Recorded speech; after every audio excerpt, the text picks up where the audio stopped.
Saludos a todos los amigos, estudiantes de medicina, residentes en adiestramiento, cirujanos, internistas, médicos y público en general que tenga la oportunidad de ver esta videograbación que estamos realizando hoy, 18 de septiembre del 2010, al doctor José Ramón Rodríguez Vega. El doctor José Ramón Rodríguez Vega, un cirujano joven,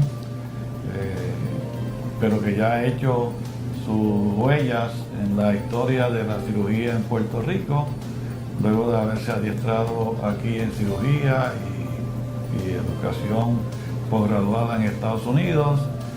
Regresa a Puerto Rico y está trabajando ya hace como más de 15 años en el Centro Cardiovascular de Puerto Rico y el Caribe. Así que vamos a estar hablando con el doctor Rodríguez Vega como por espacio de 1 hora. Él nos va a relatar pues, dónde estudió, educación superior, escuela superior, bachillerato, medicina, cirugía, la especialidad de cardiovascular. Quiénes son sus padres, los hijos que ha tenido, qué hacen sus hijos, y luego el aspecto profesional, dónde ha estado trabajando y qué es lo que está realizando en cirugía, las cosas que más le han resultado placenteras, los problemas o encontronazos que ha tenido en la vida, como todo el mundo, y cualquier otra cosa que nos quiera contar sobre su vida. Así que, doctor Rodríguez Vega, gracias por aceptar la invitación de estar aquí. Para mí un placer. Y entonces pues hablaremos, como te dije, primero de tus aspectos personales y familiares, tu papá y dónde naciste y todas estas cosas. Bueno, gracias por la oportunidad de hablar y verte otra vez. Sí. Yo nací en Pavía. El Hospital Pavía. En el Hospital Pavía, en el 1960. Y me crié en Torrimar con mi mamá y mi papá, ambos médicos. Sí. Fueron egresados de la Escuela de Medicina de Puerto Rico y fueron attending en la Escuela de Medicina de Puerto Rico. Mi papá fue attending de ginecología en el Hospital Municipal. Sí. Y mi mamá estudió endocrinología y fue attending de endocrinología con la doctora Lilian Jado.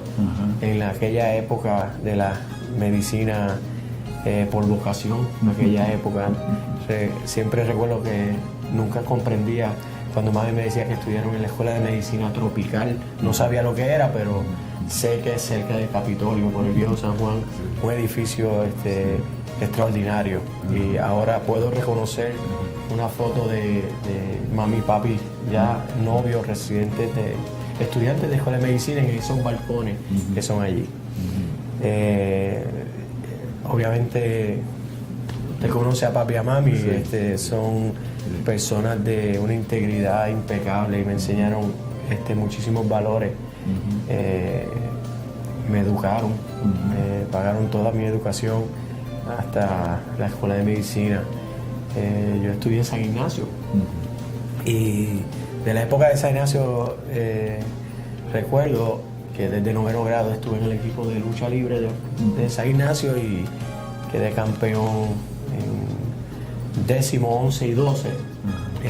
Hice el equipo de lucha libre de Puerto Rico para los Panamericanos del 1979. Y de San Ignacio estudié en Cornell University en Nueva York. También participé del equipo de wrestling de la Universidad de Cornell. Me gustaba mucho el deporte. Y estudié matemática. Estudié matemática a pesar de que siempre pensé que yo iba a ser neurocirujano. Decidí estudiar matemática. En la época en que nosotros estudiábamos existía lo que se llamaba un bachillerato en premédica, que no era ningún bachillerato. Eso se eliminó, tengo entendido, ahora no existe solamente premédica. Por lo tanto hay que hacer un bachillerato. Yo hice mi bachillerato en matemática en Cornell. Tuve la oportunidad en Cornell de conocer a Carl Sagan. Estuve 1 año con Carl Sagan y con Jerry Van Tersian, que era el que dirigía el radar de Arecibo. Adelanté mucho y en 4º año de Cornell no quedaban cursos de matemática, así que me tuve que ir a la escuela de ingeniería a coger Advanced Engineering Math y física avanzada. Aprendí muchísimo de fisiología y de la fisiología de los líquidos. Y eso tuvo que ver para cambiar de neurocirujano a cirujano vascular, porque la cirugía vascular es una cirugía de los fluidos, el fluido y el fluido que nosotros operamos es la sangre, que tiene muchas particularidades que se comportan igual que los líquidos, por lo tanto me ayudó mucho en los conceptos que utilizo ahora para la cirugía. Muy bien. ¿En qué año terminaste el bachillerato? Yo terminé el bachillerato en 1978. No, 82. 78 high school, 82 Cornell. Y entré en la Escuela de Medicina Acá. En la Escuela de Medicina de Puerto Rico. En el anfiteatro donde está la escuela, unos años bien buenos. La parte que más me interesó de la Escuela de Medicina inmediatamente ya para segundo año fue la cirugía. La parte de primer año, que eran las ciencias básicas, pues no teníamos exposición, pero ya para segundo año en los bloques, durante el bloque de cardiovascular dieron una película que sustituyeron la sangre con líquido, tiene que haber sido, ¿verdad?, salina, pero grababan el corazón por dentro. Y recuerdo, el maestro de ese curso era José Eugenio López. Y no pude dormir como por 2 o 3 días y diseñé una válvula artificial de tejido, el tejido que utilicé fue la gamuza de lavar los carros. Para el 1993 no existían válvulas de tejido fabricadas por el humano, la que existía era solamente la porcina, que es una válvula de cerdo extraída como válvula.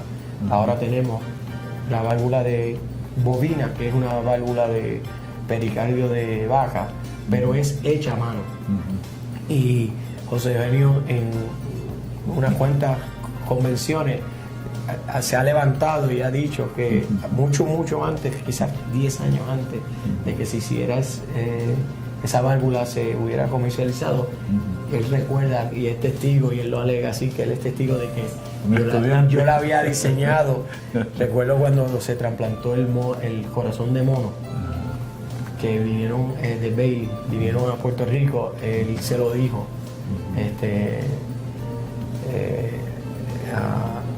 al grupo que yo estaba presente y yo todavía estaba en residencia y hizo esa observación. Muy bien. ¿Vinieron de Baylor o de Bailey? No, Baylor. Baylor University. Sí, muy bien.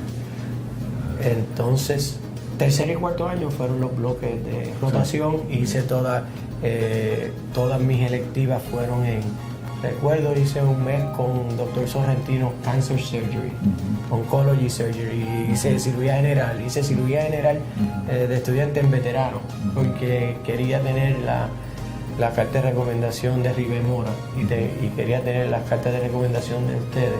Así que hice todo lo que me permitieron en la Escuela de Medicina y electiva, lo hice en rotaciones de cirugía. En el oncológico estaba Víctor Gutiérrez, que era el que dirigía allí, y de estudiante fue una de mis cartas de recomendación.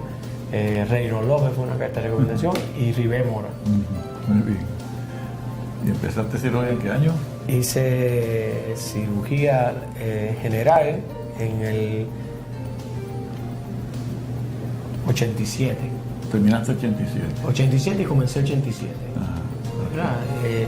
Me casé, terminé la Escuela de Medicina, mi esposa, Yadira, la conocí en la Escuela de Medicina, fuimos novios durante los últimos 3 años de la Escuela de Medicina, y entonces nos graduamos un abril 30 y nos casamos mayo 2. Ella siguió radiología con Heriberto Talán Sí. y yo hice cirugía con ustedes. Muy bien. La residencia de radiología también son 5 años porque es un año de internado y 4 años de radiología. Y durante ese primer 5 años aquí en Puerto Rico tuvimos nuestro primer hijo, José Roberto. Roberto en honor a mi papá. Y está ahora en tercer año de Cornell con muy buenas notas Bachillerato. en biología. Él fue el que me dijo que ya no se podía hacer medicina solamente por los requisitos de la escuela de medicina.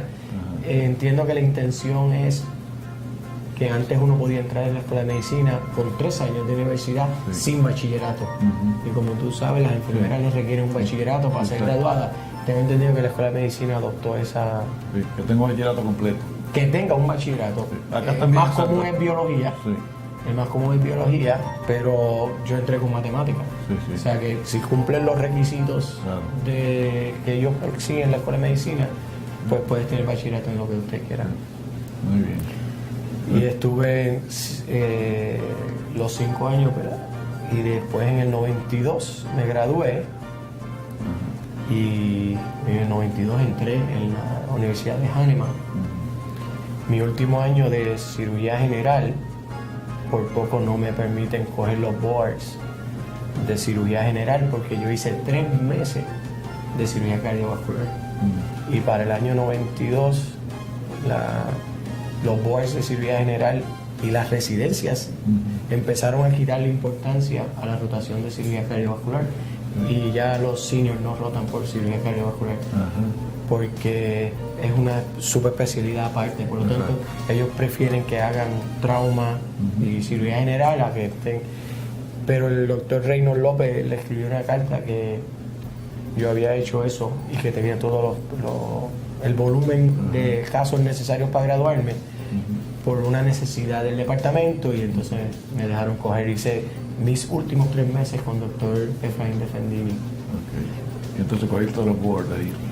Yo cogí los primer año en el 92, mientras era de fellow de cardiovascular, cogí la parte escrita y en segundo año cogí el oral. Cogí el oral casualmente en Washington, tuve que ir allá y coger el oral. Y los pasé. Entiendo que para el año que yo me gradué no hay que recertificar, porque ahora lo nuevo es que hay que recertificar. Recientemente recertifiqué ahora en torácica, que sigue cada 10 años nos exigen. Ese es obligatorio. Lo hice en el 2009. Obligatorio. En Puerto Rico no es necesario para la práctica, pero para que se vea completo. Sí, exacto. Estar al día. Legalmente. Que en cualquier cosa, pues es bueno que uno haya recertificado satisfactoriamente. Tengo entendido que ahora lo pusieron cada 5 años. Sí. Separaron también cirugía cardiovascular pediátrica de adultos. Así que ahora la cirugía cardiovascular pediátrica es una subespecialidad con boards aparte. Tuve 4 años en Filadelfia. En Hahnemann, porque hice un fellowship en cirugía cardiovascular pediátrica, que no ejerzo.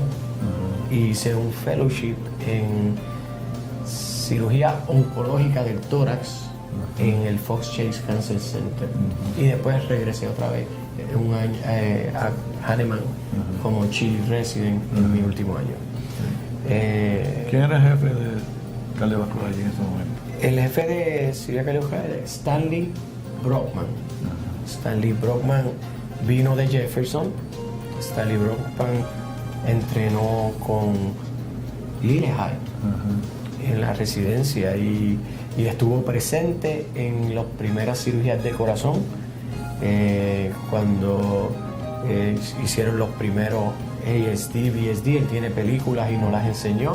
Era un amante de la historia de la cirugía en Estados Unidos y nunca hizo el libro y tenía un conocimiento siempre todas Las actividades didácticas de Hahnemann comenzaban con 10 minutos de historia. Ese era Brockman. Brockman. No se podía hablar de un tópico sin que se supiera quién fue el primero que lo hizo, dónde lo hizo. Muy bien, sí. Y es increíble, y esa historia yo creo que se va a perder porque estaba solamente grabada en la mente de él. ¿Él murió? Él murió hace como 3 años. Él fue el primero que puso un cable de marcapaso temporero. La única cirugía que existía vascular en aquella época era congénita, no existían los bypasses y lo que hacemos ahora, y los bebés no se sabía el sistema de conducción y los que se bloqueaban se morían. Sí. Y entonces los mantenían abiertos 6 horas y si no recuperaban el pulso se morían. Y para esa época en Mayo Clinic estaban inventando el marcapaso, que es una caja así de grande que él la tenía cuando nosotros éramos residentes. Y entonces se ponía el marcapaso para mantener el bebé y a las 6 horas se apagaba el marcapaso. Y a él se le ocurrió coger un Foley y un alambre de esternón y a través de la piel puso el Foley para que no hiciera ground y cerró el bebé. Y ese bebé lo peiciaron 24 horas y siguieron no había marcapasos permanentes. Así que a las 24 horas apagaron, pero lo publicó. Y salió en el libro de Gibbons. Le da crédito al Dr. Brockman como el pionero de los marcapasos. Walton Lillehei fue consultor de Medtronic muchos años. Cuando él fue el quien originó el generador de impulso. Lo hizo Walton Lillehei. También Brockman nos contaba que él estuvo presente en la cirugía que usaban la mamá como bomba por la circulation. Sí, la mamá era la bomba y el bebé los unían por arteria y vena, que fue una cirugía que se criticó mucho y se decía que era la única cirugía con una mortalidad posible de 200%. Sí, los dos. Porque podías perder los dos, pero Brockman siempre recalcó que nunca falleció, ni hubo reacciones. Para aquella época no había SIDA, solamente con que fueran el mismo tipo y grupo se podía hacer. Y todos los bebés se pudieron operar. También vi películas. Brockman se recuerda de una vez que se soltó una manga y hubo que correr y pisarla para poder conectarla otra vez. Fueron unos años bien buenos, bien intensos. Para aquella época los residentes trabajaban 72 horas corridas. No habían el horario de ahora, que un residente, usted sabe que en cardiovascular está el doctor Defendini, que todavía opera muy bien, y entonces los residentes suena el timbre y se van a las 4 de la tarde, y entonces el doctor Defendini le toca terminar la cirugía solo. Cosas de la residencia que no debieron haber pasado porque... Pero tú dices que algunos residentes se van estando en sala. Sí. Salen. Y se van porque se acabó el tiempo. Porque entran de guardia. Entran de guardia en el otro lado. En el otro lado. Entonces, como ya cirugía torácica no es requisito, pues ya hay residentes que creo que se gradúan sin una vez haber rotado por cardiovascular. Ahora equivale como las rotaciones que teníamos nosotros en urología, en neurocirugía, que eran electivas. Una de mis rotaciones fue aquí en Pavía, ginecología. Sí, porque no había mucho volumen allá. Sí, rotamos acá. Y entonces terminé en el 92. Te puedo decir que saqué 99 percentila en los in-service de cardiovascular, torácica y en el examen completo 99 en mi tercer año, que fue el año que estaba haciendo los 2 fellows y mi 4º año. La nota más alta de Brockman siempre, desde que saqué 99, cambió su actitud conmigo, porque entonces yo soy fuerte. Y entonces me llevó a 6 annual meetings, me llevó a California, me llevó a Sloan Catering, me presentó a todas las a Crawford, a Cooley, a DeBakey, y les decía que yo había sacado el 99 y que le había ganado a todos los de ellos. Fueron esos 2 años, hice con él de asistente todos sus casos y me dio el 100% de los casos completos, de piel a piel, que era el término que usábamos. Ese era el premio que el attending le daba al residente por su buena labor y por su disciplina y su compromiso. El regalo es que te dejen hacer un caso de piel a piel, que te dejen hacer la parte difícil, no solamente la de cerrar aquellas anastomosis. Como hiciste tú con nosotros y como hicieron todos los attending. La residencia de Puerto Rico de cirugía, yo te puedo garantizar que en ningún sitio en Estados Unidos hay residentes en subespecialidades con la experiencia que nosotros tenemos de la residencia de aquí. Nosotros corríamos la sala de emergencia, hacíamos las guardias, la experiencia en trauma en Puerto Rico era diaria. Yo de residente logré salvar un paciente con una puñalada en el corazón, logré salvar un paciente con un escopetazo en el pulmón, pacientes que cuando llegábamos, el team de guardia que llegábamos, el grupito que estaba de guardia a la sala de emergencia, estaba en ocasiones, yo llevé a una sala que ya lo habían declarado muerto, pero yo vi que movió las manos y mandé a los residentes a buscar 10 unidades de sangre y ese fue el escopetazo. Y ese paciente sobrevivió. Así que no hay ninguna residencia en Estados Unidos y ni ningún residente de los que yo conocí en los 4 años que estuve allí, que al mes de estar empezando la residencia ya yo había hecho anastomosis coronariana, ya yo tenía lupas, porque Vilaró y Defendini me dejaron sacar por 3 meses las mamarias, cerrar pecho y hacer una que otra distal. El último día de mi residencia hice un caso con el doctor Vilaró y recuerdo que me dejó hacer el caso completo.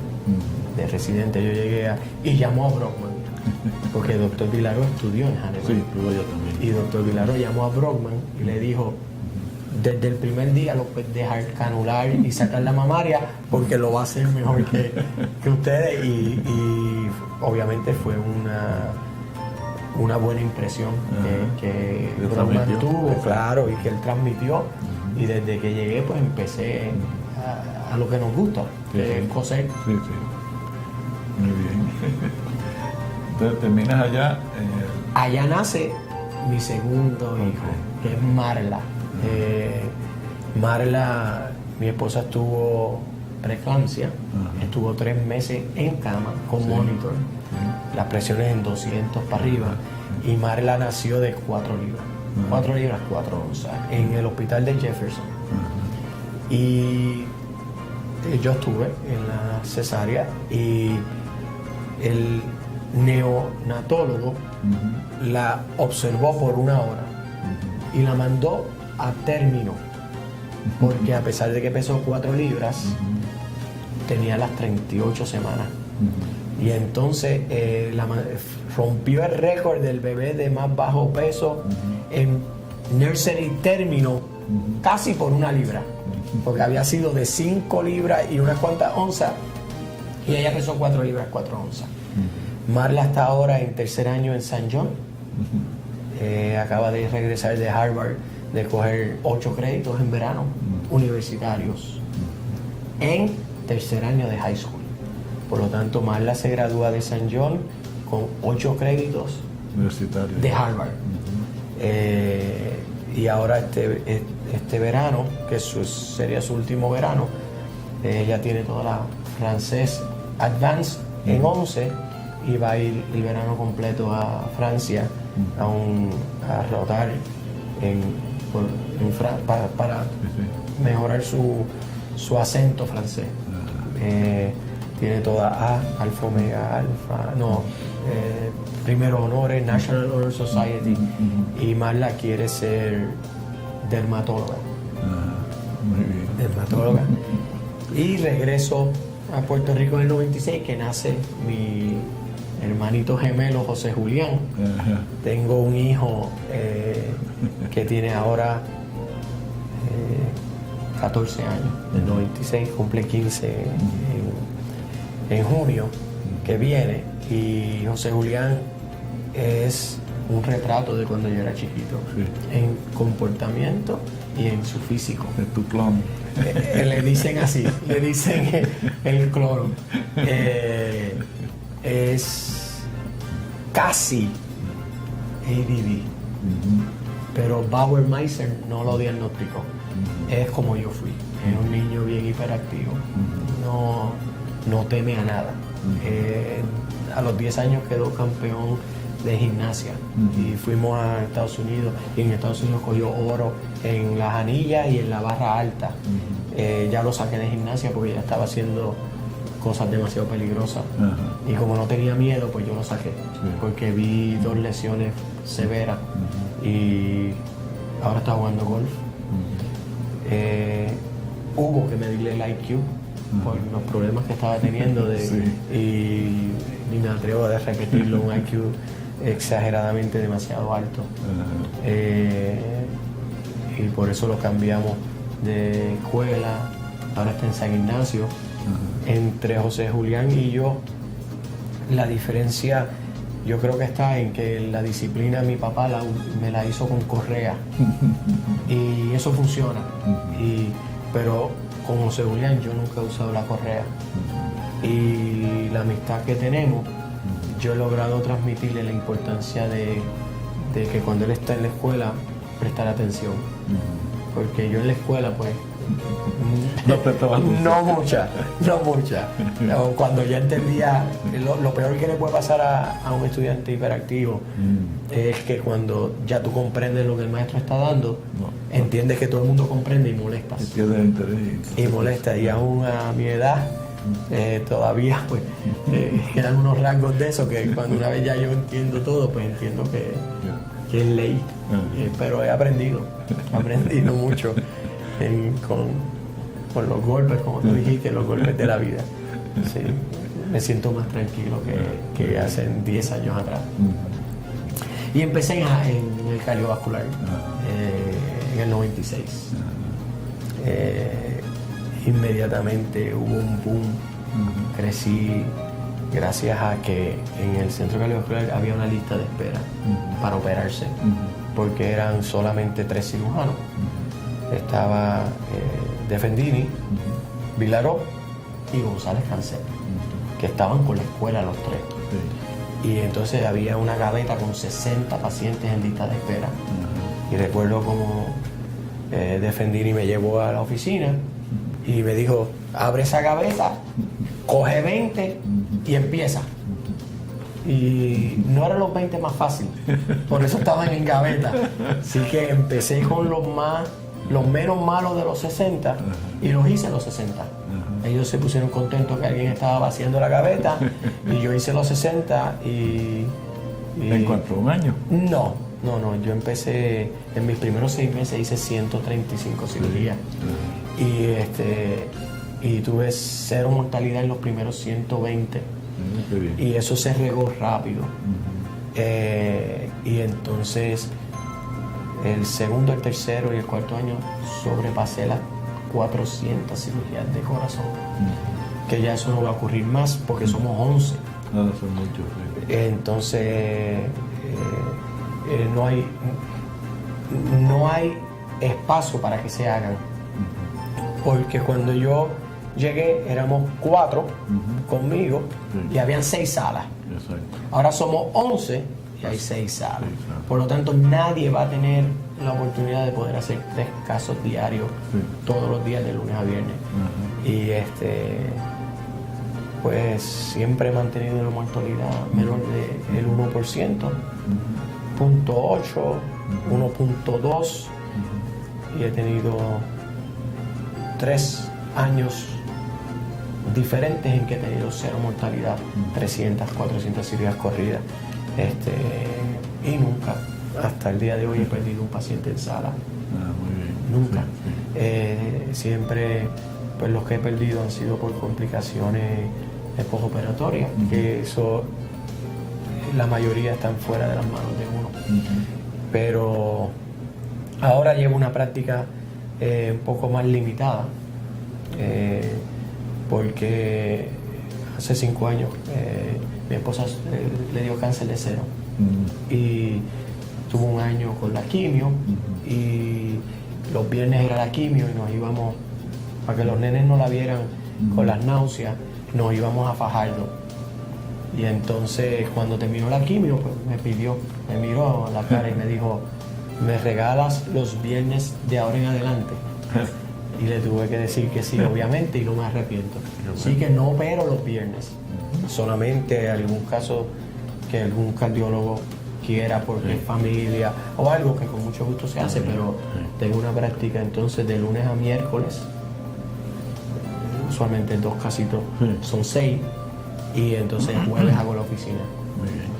¿Tu esposa ya no trabaja entonces? Sí. ¿Sigue trabajando? Sí, Yadira fue un cáncer de los 2 senos, y entonces nos fuimos a Fox Chase y allá la operaron, y acá la reconstruyó un gran amigo tuyo también, Portocarrero. Y entonces ella nunca dejó de practicar. Cogía la quimio los viernes, ya para el domingo se sentía mejor, y el lunes nosotros compramos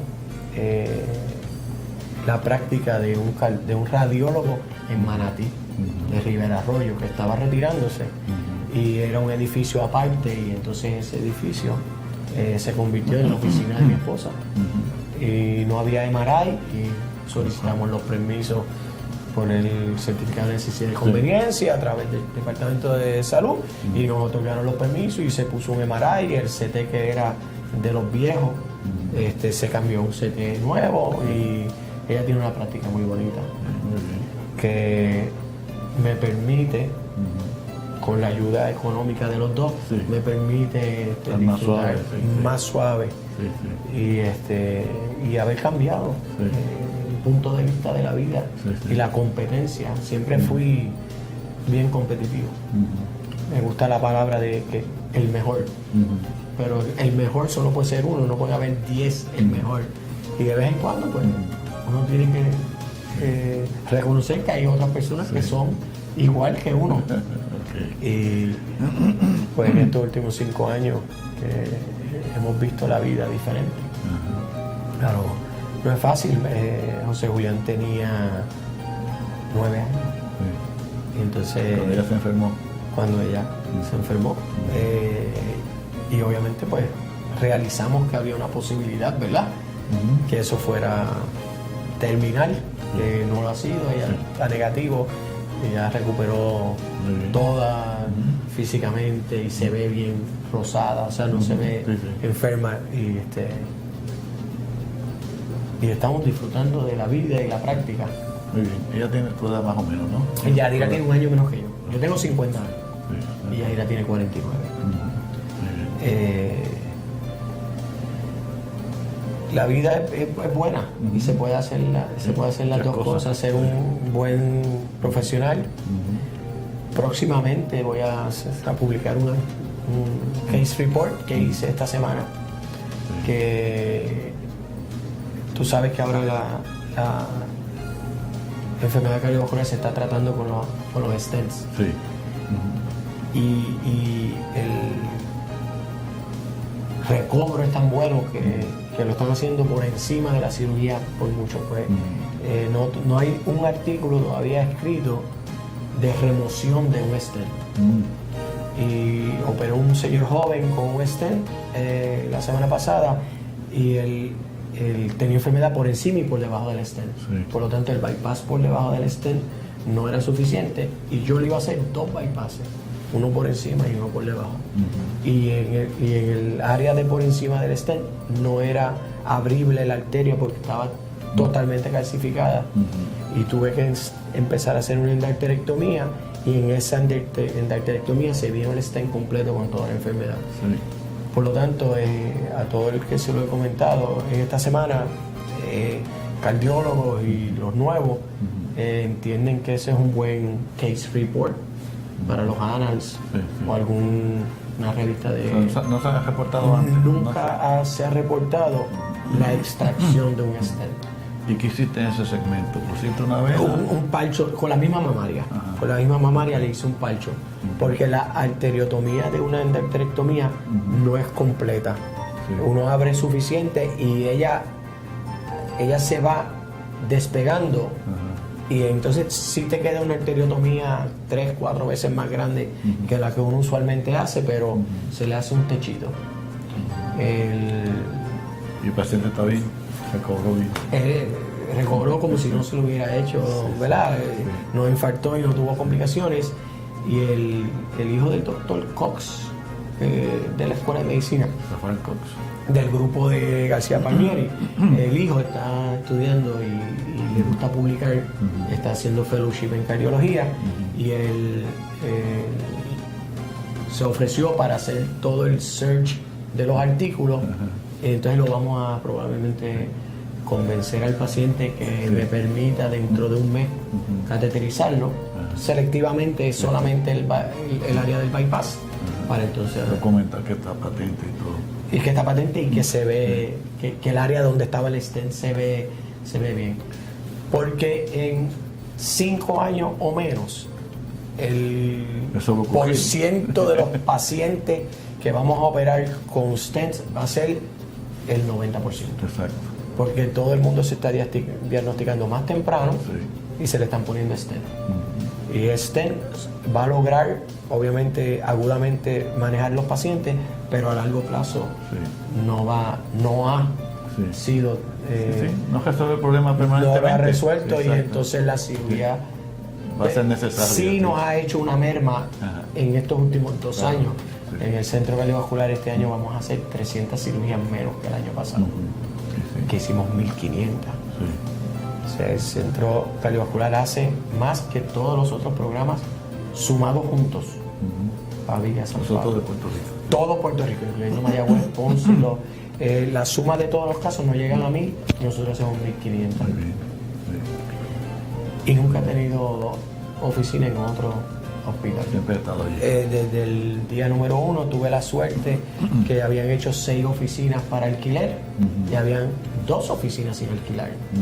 Y alquilé la oficina y ahora todo el mundo quiere estar dentro del hospital por la comodidad de que tú estás viendo la oficina y tienes tus pacientes en el 2º piso y en el 5º piso y sala de operaciones, y pasas visita y bajas a tu oficina y si vuelves es una ventaja bien cómodo. Bien cómoda. Espero que hagan un edificio como el que ustedes están haciendo aquí al lado. ¿Estacionamiento? Eso no es parking, no es oficina. El centro cardiovascular tiene terrenos alrededor del centro para hacer una torre. La oficina. Con un puente que uno pueda estar en la oficina y por ese túnel o ese puente se una.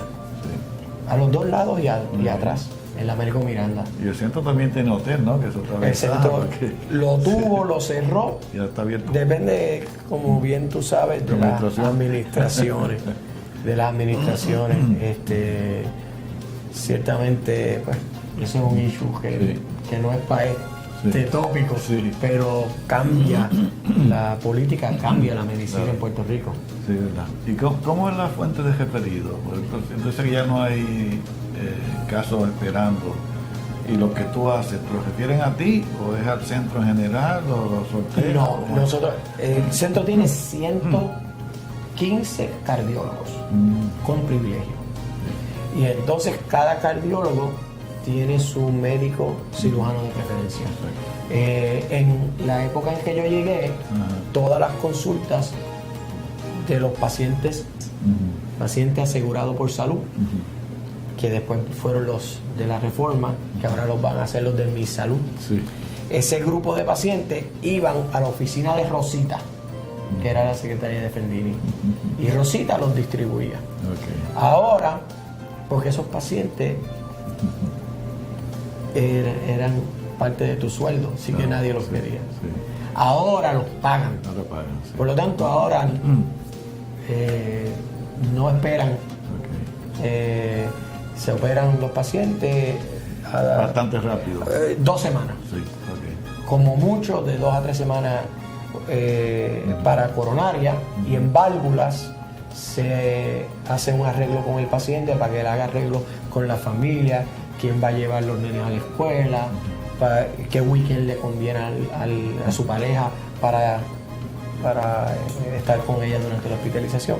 Sí, en cirugía que es más electiva, la cirugía de válvula. Sí. La cirugía de corazón, pues usualmente, por eso llegué a hacer 400 y pico de cirugías en un año, porque no quería que esperaran 4 semanas y que vayan a tener un evento cardiovascular en esas 4 semanas.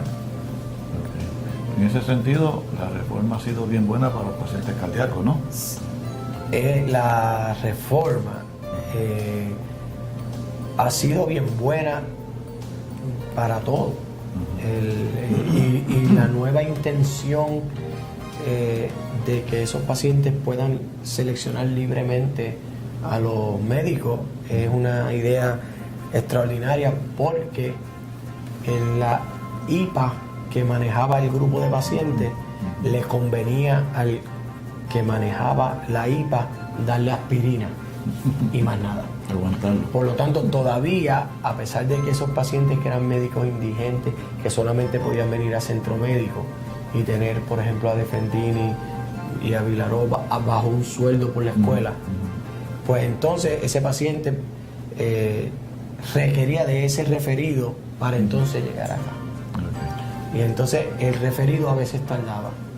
Ahora la nueva intención es que con esa tarjeta nueva tú vayas a la puerta que tú quieras. El especialista. Bajo idea tuya, como tú harías con un plan privado. Lo que yo no sé, y sé que tú sabes mucho de eso, es si el pote es tan grande como para lograr eso. Que se honren esos pagos y no se desvirtúe el concepto. Hay que esperar cómo funciona, pero digo, si honran los pagos y el paciente escoge correctamente y no abusa del sistema, pues quizás tenga éxito. Veremos a ver, pues empieza ahora en octubre primero, y veremos a ver cómo si hay el dinero suficiente, porque están hablando de una red de proveedores privilegiados, de que van a dejar entonces un sector. No sé si ustedes pueden, cualquiera de ustedes, que son 10 ahora ustedes, ¿verdad? Somos 11. 11, pues todos pudieran participar y que lo sorteen y que le den a operar a todos los 11 gradualmente, ¿no? En rotación. No se ha discutido, sea, ¿no? Ese tema no se ha discutido. Siempre he pensado, y ese fue mi experiencia en Hahnemann. Brockman era el jefe, y eran 8. Con 4 salas hacíamos 1800 cirugías. Aquí somos 11, 6 salas, más camas de intensivo, y el porcentaje de cancelación es altísimo, y hacemos 1500. Siempre es bueno cuando hay un tipo de competencia, pero no es una competencia como la que tenemos hoy día. Nosotros, por ejemplo, hoy, para darte un ejemplo, en lo que yo pasé visita antes de venir aquí, vi 3 cirujanos en el hospital, un sábado. Y conmigo 4 cirujanos cardiovasculares en un sábado. Si nosotros fuéramos un grupo con que yo hubiera ido, los otros 3 podían estar libres. Pero nunca los cirujanos cardiovasculares, somos 11 güeyes machos. Pero no tienen un group practice de verdad, son individuales. El único group practice, que son extraordinarios cirujanos, doctor Vilaró, Quintana y doctor Vélez, se pasan visitas los weekends, cada uno a sus pacientes. Cada uno. Y el sábado pasado estaban los 3 a la vez en el counter. Y yo me acerqué y le dije al doctor Vilaró, yo no puedo comprender cómo usted no está aquí y ellos 2 allá, y el otro sábado ellos 2. Claro. El cirujano cardiovascular es bien celoso con el manejo de los pacientes. Y entonces no sé, no lo hemos logrado como lo hace el ortopeda o como lo hace otro. Quizás la ética de trabajo de los cardiovasculares es diferente a los otros. O, los especialistas. o el librito es Sí. tan diferente que un cirujano no le gusta el librito de otro Ajá. para que le cuide el paciente durante el weekend. Ujú. No puedo comprender. Sí, sí. Pero- Ok, muy bien. Entonces ya llevas ahí desde el 96 Hasta el presente, 14 años. 14 años. 14 años y he visto 6.600 pacientes y estoy bien cerca de la cirugía 4.000 de bomba. Ajá. Eso es sin contar los marcapasos y los torácicas. Ujú. No hago pediátrica. Al principio Porque hice unos cogiste un cuantos, fellow, me dijiste. aunque hice un Un año. fellow y tengo el diploma, Sí, porque ok. los fellows de Puerto Rico, incluyendo a los cirujanos pediátricos, no tienen diploma. Ujú. Los que llegaron ahora tienen diploma, pero los anteriores se acogieron al Grandfather Clause. Eso es extraordinario, doctor Quique Márquez no Sí. tiene similar allí. Pero no hago tampoco torácica por una experiencia de una demanda que te conté antes de empezar a grabar.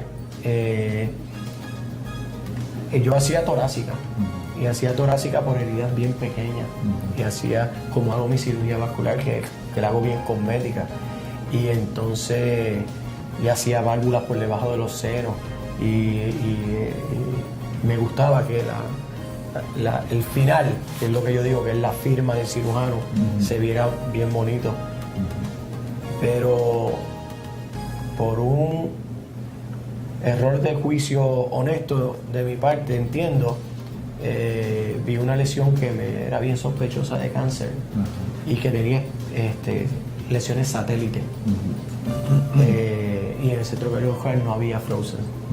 Todavía el departamento de Frozen Section, a pesar de que ya yo lo había pedido desde que había llegado, se inauguró para el programa de trasplante.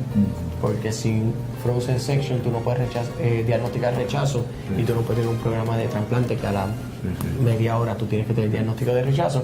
Por lo tanto, no fue hasta que vino el programa de trasplante que se formalizó el Frozen. Entonces yo me encontré con la decisión de cerrarla o remover el pulmón.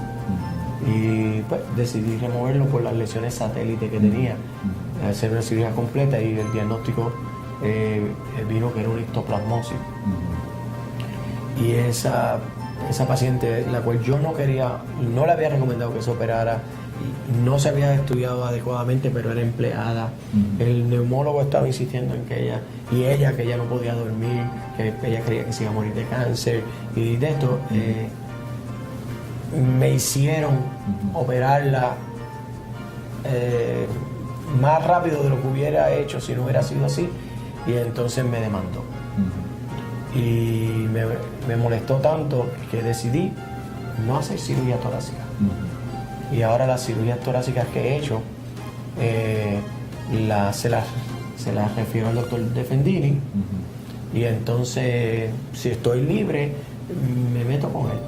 El 100% de las aortas rotas en los últimos 14 años, el 100% las he hecho con un doctor Defendini, porque él las hace. Él es el cirujano de la escuela, ellas vienen por la escuela, y entonces yo me he metido con él en el 100% de los casos. Esas son traumáticas. Llegan al centro médico, se transfieren al Accidentes de carro, se transfieren al cardiovascular, lo opera Defendini y yo lo asisto en el 100% de los casos y tenemos 0 mortalidad y 0 paraplegia. Y la mortalidad de una aorta rota dice el libro que es 50%. Y sé que en estos 14 años llevamos más de 50, 60 aortas rotas. 0 mortalidad, 0 paraplegia. Le he dicho a Defendini que consiga un residente que recopile esos datos, porque el crédito se lo merece el doctor Defendini, que es quien las hace. Yo obviamente pues meto mi dedito y mi manito y un poquito de velocidad, ¿verdad? Y ayudo, y él siente esa confianza que yo estoy allí, y yo me siento mucho más confiado de lo que él se puede sentir, porque él está allí, es la voz de la experiencia. Y entonces esa combinación pues así ha hecho eso. Voy a recordarme hoy de volverle a decir a Defendir y que considere que eso sería garantizado, que sería un artículo Bueno. que van a publicar y que lo van a cuestionar. Sí. No lo van a creer. No lo van a creer. Sí. Ninguno de los departamentos de cirugía cardiovascular de ninguno de los estados de Estados Unidos va a reconocer que sea eso cierto. Es lo mismo que algunos doctores dicen, he hecho 100 Whipper en el último año sin mortalidad. Sí. Eso es bien extraño, pero hay artículos así. 100 Whipper que no se ha muerto ni uno. Y con la mortalidad de 10-15% en todas las series, ¿no? Pero si esa es la realidad, deben publicarlo, claro. Te puedo decir que la incidencia en 14 años mía de infección de herida de pierna es 0. Sí, en 15 años. 14 años y lo que va. 15 años. Y de esternón es .0 algo. En 14 años, 3.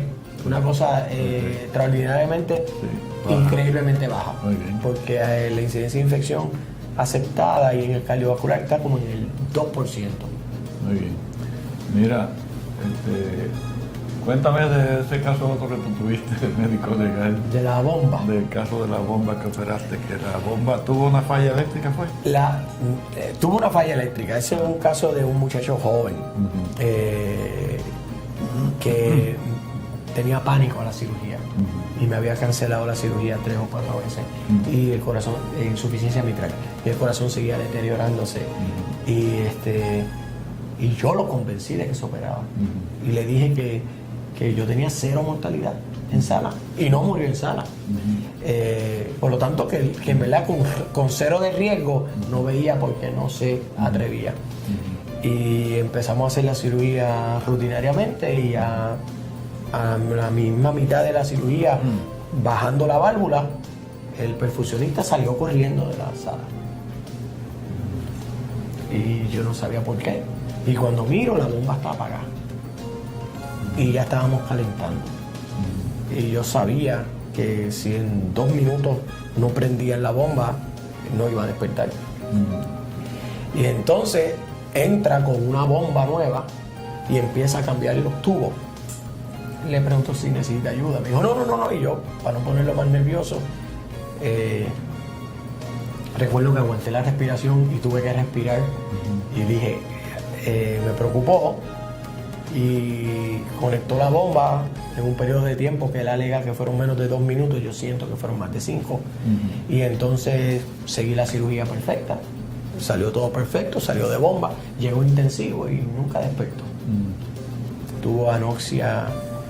En la autopsia lo que se demostró fue lo que le llaman un ventilator brain, que es un paciente que está en un ventilador sin pulso y el cerebro tiene apoptosis de todas las células.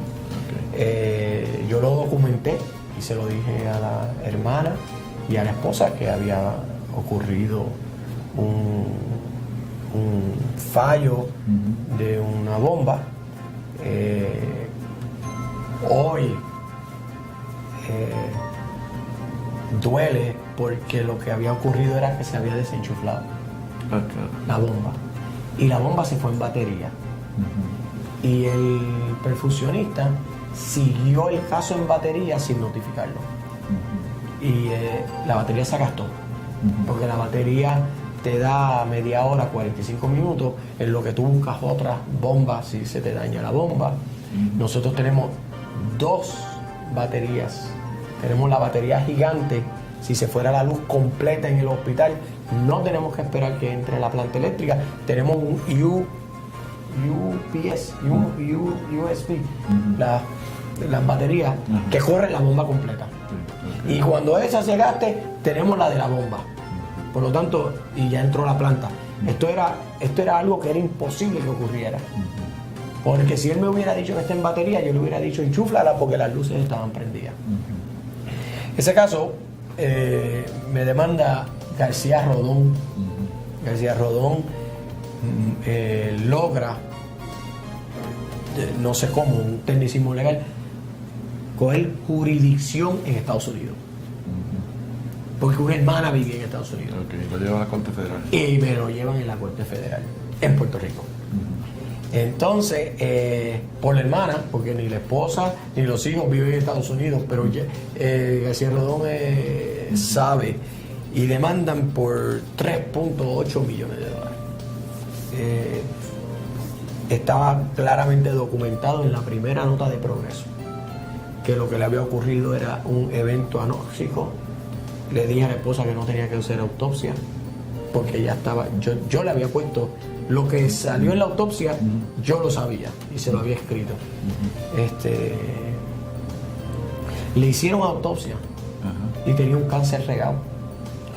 Por lo tanto, ¿y dónde era el primario? hablando linfoma, hablando acá, el costo, lo que valía, la vida no tiene precio, pero lo que él valía en corte no eran los 2 millones, porque su lucro cesante y su expectativa de vida era una recurrencia de un cáncer, y como yo sabía que él había tenido el linfoma, por eso le recomendé a la esposa que no hiciera autopsia, para que no viniera esa sorpresa.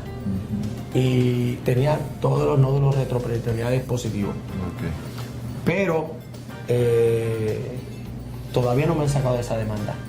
Y ya le han otorgado 1.975 millones de dólares a la familia. ¿En qué año fue eso? Hace 4.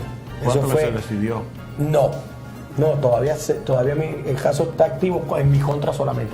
Están tratando de envolver a la anestesióloga, a ver si ella da los 100 de CIMED, a ver si ella entrega la póliza, que no tuvo nada de culpa, sí, claro. Igual que yo. Ese caso fue para el 2006 y 2007. Entre eso fue la demanda y los interrogatorios y todo. Y te están exigiendo a ti 25,000 pesos para llegar a 3 millones. Para llegar a los 2. 2 millones.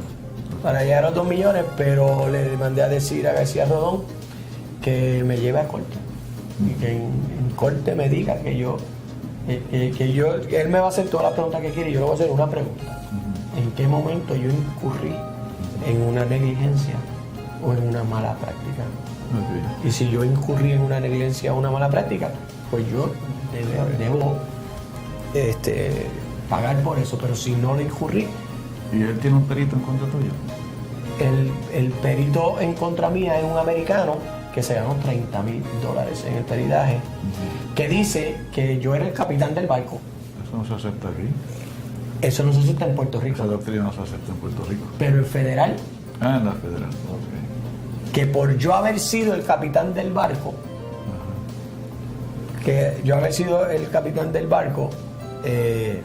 yo tengo que tener algún tipo de participación, pues yo traje al paciente al evento que le costó su vida.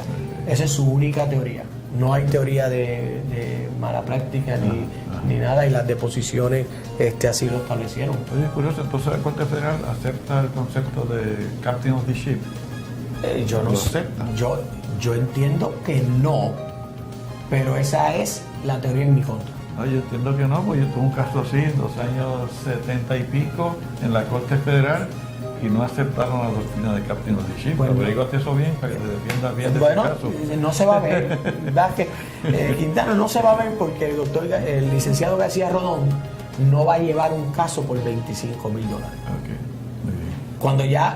Cuando el juez oiga que ya le dieron 1.975, el juez se va a notar la maldad, si se puede decir, exacto, o sea, ya te pagaron, te compensaron, es de las compensaciones más altas que yo he oído en Puerto Rico. Yo creo.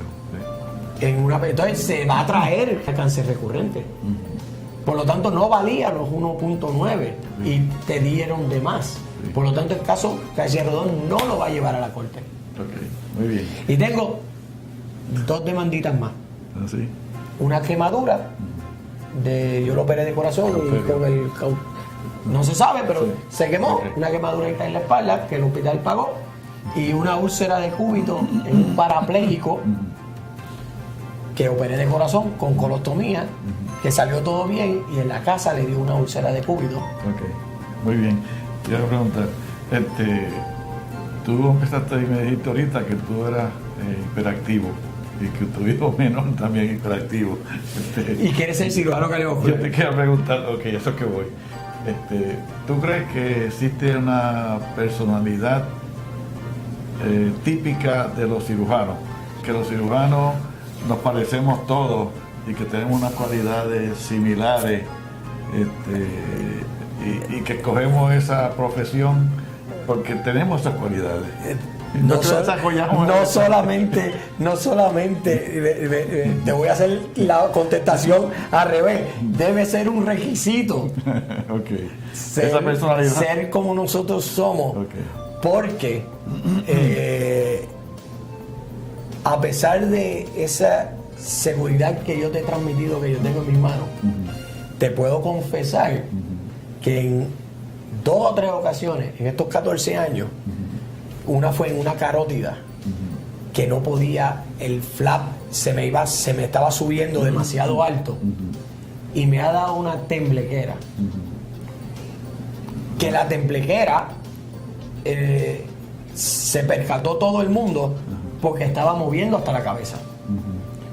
Entonces tuve que los técnicos me empezaron a relajar porque a mí no me tiemblan las manos. Entonces hay cirujanos que sí le tiemblan, y entonces empezaron a decirme, oye, estás como tal, por no decir el nombre porque es bien amigo de los míos y tuyo. Y entonces yo decía así, tranquilo, es que pero ellos no sabían que es que yo veía el flap bien todavía alto, por arriba. Bien alto. Y entonces, aún cuando logré terminar la endarterectomía, que ya estaba completo, estuve como media hora temblando. Y para el segundo caso no estaba temblando. Yo entiendo que una persona que sea miedosa, o que no tenga esta característica que tú muy bien detectas en todos nosotros, le temblarían las manos todos los días. Sí. Porque no es controlable. No se deberían hacer las cosas que hay que hacer. Y tú sabes, y yo sé, que residentes que no han sido estrellitas en la residencia han modificado sus prácticas para hacer lo que ellos saben que no les causa esta sensación. Exacto. Y son extraordinarios cirujanos fuera en la comunidad general. Pero saben que tienen esa limitación, y entonces no se meten en aguas que ellos no pueden producir. Se dedican a hacer cirugía y son muy buenos médicos y muy buenas personas que tú conoces. Sí. Muy bien. Pero sí es requisito ser. Sí. Okay. Sí, sería bueno si hubieras grabado durante la residencia los jueves. La animosidad de los cirujanos, la interacción. Lo más malo que uno le moleste es que le digan que uno hizo algo mal. Y es posible que el attending tenga la razón, y a eso le causó una molestia demasiado grande. Sí. Muy bien. ¿Estás satisfecho con lo que has hecho hasta ahora? ¿Estás contento? Yo creo que sí. Yo creo que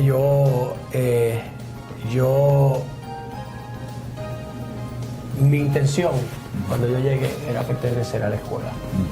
Y quizás llegar a ser attending, y quizás llegar a ser jefe del departamento de cirugía cardiovascular. Mi forma de ser hizo que me pusieran unos bloques en el camino. ¿No tienes nombramiento en la escuela? Te puedo decir, ¿No tienes nombramiento en la escuela? Doctor Lojo. No te ha aceptado. Nunca accedió. Okay, muy bien. Pero te puedo decir que el programa de trasplante de corazón de Puerto Rico se abrió con mis papeles. Porque los papeles del doctor González Cancel estaban vencidos, y mandaron mis reportes operatorios y no se percataron. A orgullo mío, porque yo hubiera sido el que hubiera abierto el programa de trasplante, y por diferencia con Iván, que no las tengo hoy, pero las tuve, no pertenecí. Por lo tanto, me siento satisfecho con la práctica, con los resultados de mi práctica. me hubiera gustado enseñar, porque pienso que el que no enseña, cuando muere, muere su legado. Y no deja su herencia. No deja su herencia. Y entonces ¿verdad? Los veo tanto a usted como a doctor Defendini como a doctor Márquez, los veo como unos maestros extraordinarios, pero Defendini y doctor Márquez no han publicado nada. No están en su interés, al contrario a usted. Y está haciendo lo que está haciendo hoy, que me incluiste, va a quedar para siempre. Exacto. Y va a ser interesante yo ver esta película dentro de 25 años. Okay. ¿Cómo tú eras en esa época? Como yo era en esa época, claro que sí. Muy bien, pues gracias por estar aquí. Y gracias a ti. Muy bien. Te felicito. Que siga bien. Y tu esposa también, que ha pasado por un problema, pero ya Sí, ha superado. ella, yo creo que sí. Sí, sí. Muy bien. Creo que Sí. es extraordinario.